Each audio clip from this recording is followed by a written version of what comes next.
kasih. Jadi terima kasih atas waktunya.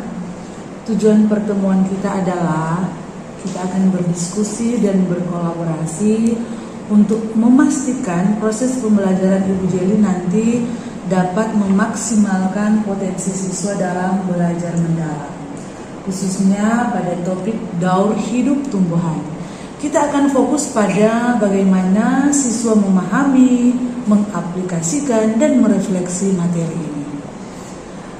Boleh Ibu dijelaskan tujuan operasional pembelajaran yang Ibu rancang untuk pertemuan ini? Apakah tujuan tersebut mengarah pada pengalaman pembelajaran mendalam? Baik, tujuan saya yang pertama siswa dapat menjelaskan peran tumbuhan di lingkungan sekitar mereka dengan bahasa sendiri.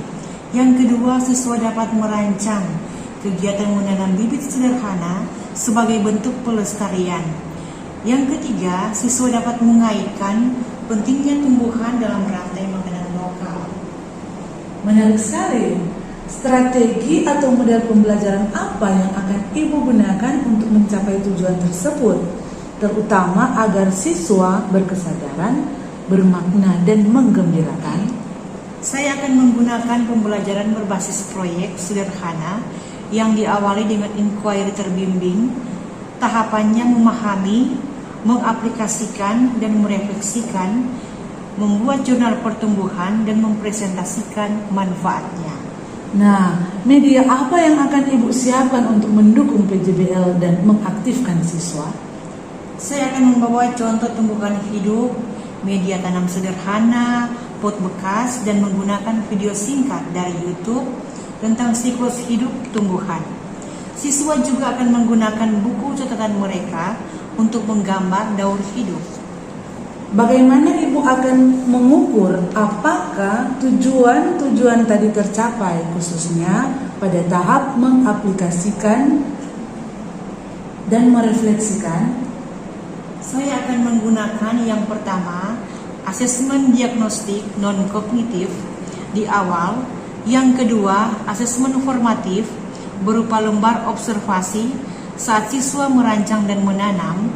Dan yang ketiga, asesmen sumatif berupa jurnal refleksi di akhir. Berdasarkan tujuan dan strategi Ibu Jeli, mari kita sepakati satu fokus utama pengamatan saya di kelas nanti. Bagaimana jika kita fokus pada cara Ibu memfasilitasi kegiatan penyelidikan atau proyek kecil yang mendorong kolaborasi, dan bagaimana siswa mengaitkan pengetahuan tersebut dengan konteks kehidupan mereka? Saya sepakat, Bu. Mohon amati interaksi siswa saat menanam dan pertanyaan reflektif yang mereka ajukan. Iya, nanti kita laksanakan di saat kita masuk di dalam kelas nanti. Terima kasih Ibu Jeli. Menurut Ibu, apa saja yang sudah berjalan dengan baik dan berhasil mendorong siswa melalui tahap memahami, mengaplikasikan, dan merefleksi sesuai fokus yang kita sepakati?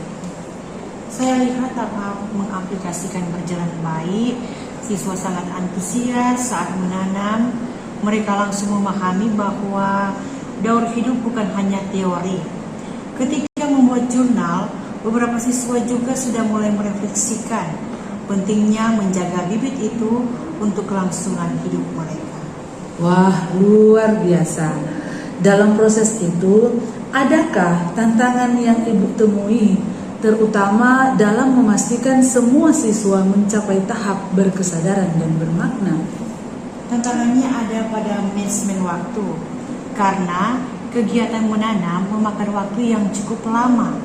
Selain itu, ada beberapa kelompok yang hanya mengandalkan 1 atau 2 orang saja saat menanam, sehingga aspek kolaborasi belum merata. Nah, menghadapi tantangan kolaborasi dan manajemen waktu, ide kreatif apa yang Ibu sudah pikirkan untuk perbaikan di pertemuan berikutnya? Untuk kolaborasi, saya akan coba menerapkan strategi berpikir berpasangan, berbagi sebelum memulai aksi menanam. Untuk manajemen waktu, saya akan menyiapkan bahan-bahan menanam dengan lebih terstruktur agar waktu instruksi bisa dipersingkat dan waktu praktik lebih maksimal. Untuk mendukung ide perbaikan tersebut, kira-kira kebutuhan pengembangan diri atau pelatihan apa yang Ibu perlukan? Saya merasa perlu mendalami lagi teknik pertanyaan terbuka yang efektif untuk mendorong refleksi mendalam bagi siswa, bukan hanya pertanyaan faktual. Mungkin pelatihan tentang teknik bertanya ala Sokratik atau visible thinking routines akan membantu. Nah, jadi melihat Ibu sudah sangat baik dalam mengintegrasikan proyek nyata yang jelas sudah memenuhi kriteria bermakna dan menggembirakan. Namun, untuk meningkatkan aspek berkesadaran dalam kolaborasi, saran spesifik saya, coba Ibu menerapkan model team pair share atau jigsaw sebelum praktik menanam. Ini akan memaksa setiap siswa bertanggung jawab atas bagian informasinya sebelum berkolaborasi. Selain itu, pastikan pertanyaan refleksi di akhir tidak hanya tertulis, tapi juga diucapkan di kelas untuk meningkatkan relevansi konten bagi siswa. Oke, terima kasih Bu Kepala Sekolah atas segala saran dan masukannya bagi saya dalam saya melaksanakan proses pembelajaran. Terima kasih banyak segala masukan yang saya. Semangat! Pasti, terima kasih.